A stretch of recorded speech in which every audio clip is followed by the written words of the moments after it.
We have graduated from college for 3 years now, and both of us are fed up with our jobs. We really miss the time that we spent here in London in fall 2013, and we decided to take a risk and open a coffee shop together in Covent Garden, because when we were here a few years ago, we noticed that Covent Garden is always buzzing with life and is always cozy and cheerful. Therefore, we took a week off from our jobs and flew to London to look for a suitable spot in Covent Garden for a coffee shop. And what we're going to do is to observe the surrounding and culture and study the history of Covent Garden and look at how Covent Garden represents London. Before we arrived, we researched on the history of Covent Garden, and what we found was remarkable. This famous tourist attraction has an incredibly deep and significant history. In 1630, the 4th Earl of Bedford commissioned the architect Inigo Jones to build houses on the site that would be fit for people of the higher class. Jones had traveled widely and was greatly inspired by the grand piazzas and the buildings in Italy. He created Covent Garden's Piazza, the first open square in London, 3 blocks of noble terraced houses and St. Paul's Church. In 1650, the first fruit and vegetable markets were being held regularly in Covent Garden Piazza, and it was around this time that pineapples were first being grown in greenhouses around England, and for the next 250 years, the pineapples became the symbol of wealth and generous hospitality. When you're in Covent Garden Market, look up! You see pineapples that are attached to lights, which represent an important link to the market's incredible history. In 1666, the Great Fire of London destroyed many smaller and rival markets in the east of the city, and almost overnight, Covent Garden became the most important fruit, vegetable, and flower market in the country. However, in time, the square was taken over by taverns, coffee houses, gambling dens, and brothels. The market had declined and was infiltrated by knick-knack dealers. In 1813, the 6th Duke of Bedford secured an Act of Parliament for regulating the market and the controlled tradesmen to conduct their businesses in an orderly manner. A new flower market was constructed on the southeast piazza in 1860, which now houses the London Transport Museum. In 1964, an Act of Parliament was passed that would clear the way to remove the fruit and vegetable market at Covent Garden to new premises at 9 Elms after it had grown out of the market at Covent Garden. The Greater London Council began major restoration work on the Central Market building in 1975. In 1980, the market reopened as Europe's first specialty shopping center. Covent Garden is a district in London on the eastern fringes of the West End, between St. Martin's Lane and Drury Lane.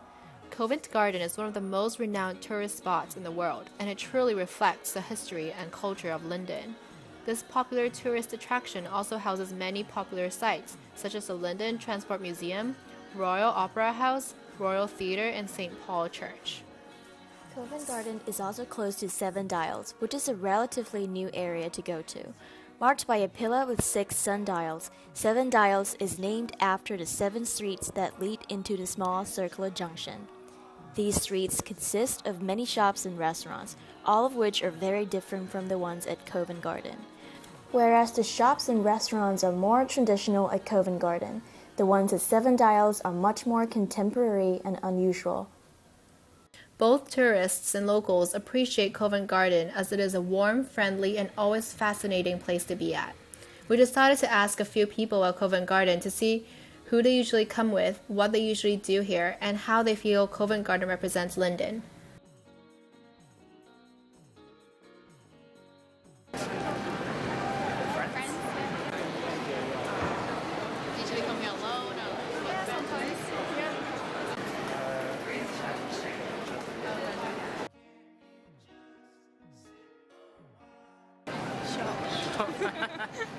I don't know, like drinking beers, having fun.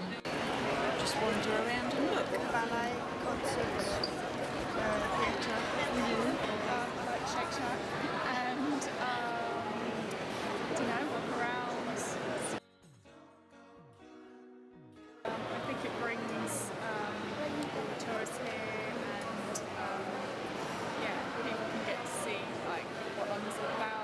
It's got a nice spirit. It's quite traditional English of an entertainment hub, isn't it? It's sort of a centre, a bit of a cultural centre for people to come to. Been here for so many years, it's something worth coming to see.